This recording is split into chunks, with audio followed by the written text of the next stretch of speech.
Como o Gustavo, eu também sou professor universitário, né? E eu tava, esse semestre todo aqui eu dei aula para uma turma lá e eu percebi que teve um aluno específico que teve um desempenho muito abaixo da turma. Muito abaixo. Nas duas matérias que eu estava dando para essa turma. E aí esse aluno,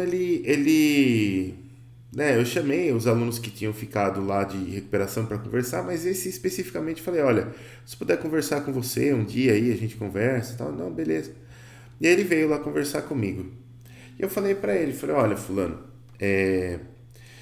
como eu falo para todas as minhas turmas desde o começo, falo, olha, uma prova em branco para mim não significa nada, significa que você teve problemas e não reteve conteúdo, não há nenhum tipo de julgamento moral, nada.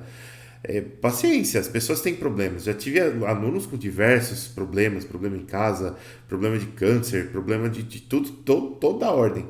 Então, assim, beleza, não reteve conhecimento, paciência, não tem nenhum julgamento moral aqui. Mas falei pra ele, falei, eu notei que, além do seu desempenho ser abaixo, eu percebo que a sua atenção é muito dispersa, né? Quer dizer, durante a aula, eu percebo você olhando para outro lado, mexendo no computador, mexendo no celular, e não tá prestando atenção, assim, né, na aula. Então, eu acho que isso pode ter te atrapalhado. Então, meu motivo da pergunta aqui é para saber se está tudo bem, se está acontecendo alguma coisa, né? Se você está com algum problema, que eu posso te ajudar de alguma forma. Se a minha didática não está sendo boa para você, qualquer coisa assim. E aí esse cara começou a chorar. Começou a chorar, falou, não, professor, porque eu tenho muito problema, eu tô sentindo muita ansiedade. E essa ansiedade, ela veio da pandemia. Desde a pandemia eu não consigo estudar, eu não consigo mais prestar atenção. Eu tava com problema no meu estágio, tava com dificuldade do estágio, agora saí do estágio, mas não tô conseguindo acompanhar mais, eu não sei o que tá acontecendo. E eu fiquei numa saia justíssima, né? Porque eu falei, putz, agora eu vou ter Vai que ter que dar de psicólogo. eu vou ter que no mínimo confortar esse cidadão, mas como Fazer fazer, um né? acolhimento. Exatamente. Eu falei pra ele, tentei conversar com ele um pouco sobre ansiedade, também já senti bastante ansiedade. Falei pra ele que é um sentimento muito difícil, que corrói bastante a gente, que é paralisante, né? Que é um negócio que você tá tão preocupado, você tá se cobrando tanto que você começa a colocar crenças falsas na sua cabeça que você não é capaz, de que você não vai conseguir, que tudo mais. Né? Como fiquei um tempão conversando com ele, falando sobre a minha experiência com ansiedade, falei pra ele, falei, olha, tenta não ficar imóvel, tenta ir devagarzinho, faz uma coisa de cada vez, sabe? Devagar, só tenta não ficar parado, só tenta ir, só tenta andar, assim. Mas eu percebo, e isso me preocupa bastante, é que a moçada cada vez mais jovem tá com muita ansiedade. Um negócio assustador, assim. Eu não esperava ver um cara de 20 e pouquinhos anos chorando na frente do professor universitário por causa de ansiedade. Quer dizer, qual que é a sua percepção sobre isso? Ou qual é o seu conselho a respeito também? Porque eu me encontrei numa situação que eu acho que vai acontecer de novo, não com esse rapaz, mas com outros alunos, né? E a gente fica sem saber o que fazer. Sim, é. Veja, as psicopatologias, elas têm a ver com ah, o espaço sociohistórico.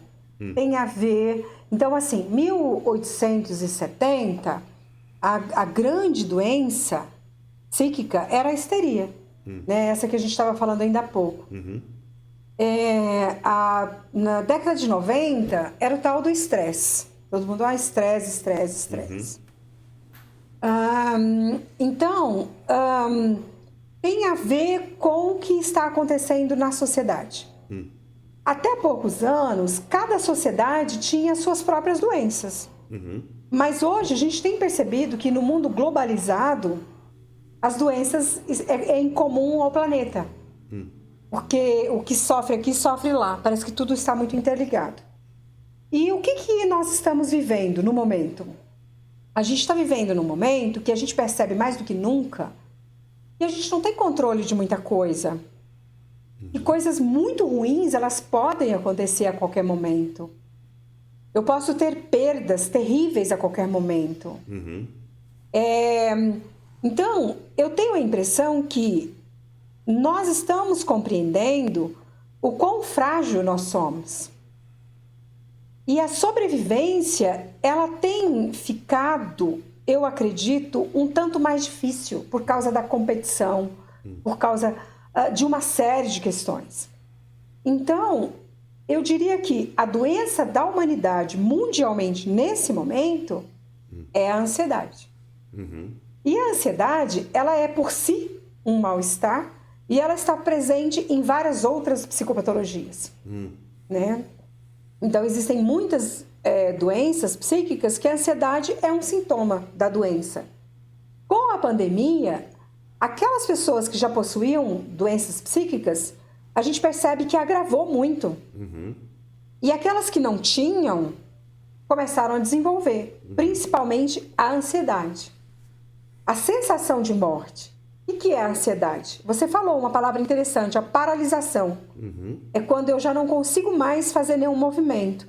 É a sensação de morte corporal e psíquica. É a falência. A ideia da falência. A ideia de que a próxima hora não vai existir, né? Que tudo acaba aqui. Então, eu diria que, infelizmente, essa é uma problemática que toma conta da humanidade hoje, de um modo geral, no planeta. E é a doença do momento. Daqui a 10 anos nós vamos ter outra doença. E quando essa ansiedade começa a afetar a parte física? Porque, por exemplo, eu tenho um amigo que é da época da faculdade, quando chegava na época de prova, coisa do tipo, ele tinha uma ansiedade muito elevada, começava a aparecer um monte de mancha na pele dele, estourar umas feridas. É a psicossomatização. E aí essa ansiedade, ela passa para a parte física do corpo. O corpo começa a sentir. Você tem duas formas de... existe a psicossomatização, que é quando o corpo começa a sentir. Pode dar psoríase, o corpo enche de feridas, né? Cobre de feridas, a psoríase. É uma forma de psicossomatização. E tem a conversão. A conversão é quando você sente o corpo todo dolorido, faz os exames e o médico diz, não, você não tem nada. Aí é uma conversão. Psicossomatização é quando faz os exames e vê, a tua pele está toda ferida.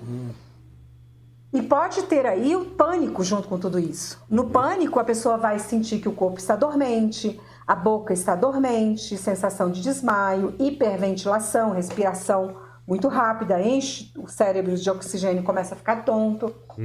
A sensação de desmaio, de morte, né? Tudo isso está presente e pode psicossomatizar.